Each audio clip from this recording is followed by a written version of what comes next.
La parole est à la défense. Merci, monsieur le juge. Mon client est un homme rongé par le remords. Il mérite une seconde chance. Une seconde chance. Mon client a fait quelques bêtises par le passé. Il ne s'en cache pas. Mais est-ce une raison suffisante pour oublier toute une vie consacrée au bien-être de son peuple? Je vous le demande. Mon client a récupéré un pays ruiné, et en l'espace de quelques années en a fait une des plus grandes puissances mondiales. Avez-vous conscience que mon client a fait passer le pourcentage de chômeurs de 26% en 1933 à 1% en 1939? Y aurait-il ne serait-ce qu'un seul autre homme politique qui pourrait se vanter d'une telle prouesse? Mon client s'est battu avec ferveur pour améliorer la condition des femmes, en leur permettant de travailler pour s'émanciper. Dans le Reich, la part des femmes salariées est passée de 36% à 54% entre 1933 et 1944. Vous souvenez-vous que mon client est un pionnier de l'écologie et que dès 1933, il a promulgué d'importantes législations relatives aux droits des animaux et de la nature? Non, les gens ont tout oublié et ont préféré garder en tête les petites erreurs que mon client a pu commettre en fin de carrière.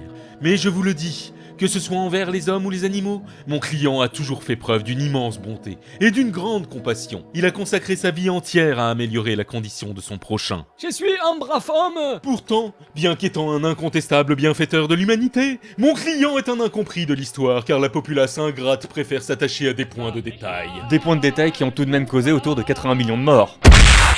Et voilà, nous en revenons toujours au même point. On occulte toute une vie de bonté et d'altruisme pour se concentrer sur une erreur de parcours insignifiante. Ça arrive à tout le monde de s'engueuler avec ses voisins. Je pensais pas à mal, si vous saviez comme je regrette. Que celui qui n'a jamais eu de querelle de voisinage lui jette la première pierre. Renzo.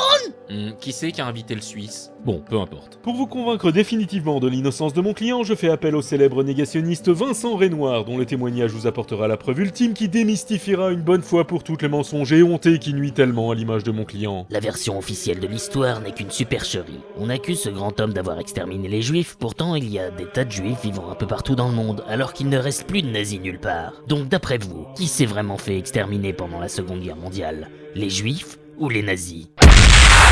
Non, désolé, vous m'avez vraiment pas convaincu. Coupable! Ah, scheiße.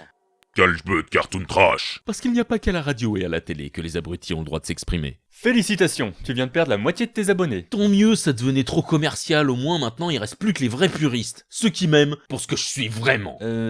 Un connard? Oh, va te faire foutre, tu comprends rien, Nalar. Ouais, c'est clair. Vas-y, explique-moi, c'est quoi l'intérêt de prendre la défense de cette merde à moustache? C'est un message d'espoir adressé à l'humanité. Il y a du bon en chacun d'entre nous, même chez les pires enculés. Par exemple, Hitler est le père de l'écologie moderne. Maintenant que tu le dis, je comprends mieux. Ça va sûrement soulager les gens qui ont perdu leur famille à Auschwitz de savoir qu'Hitler aimait les écureuils. En tout cas, t'as fait fort pour le premier épisode. Ça va être difficile de trouver pire que ce connard. Tu parles, les crevures méprisables, c'est pas ce qui manque. Pour le numéro 2, j'hésite encore entre Marc Dutroux et Cyril Hanouna.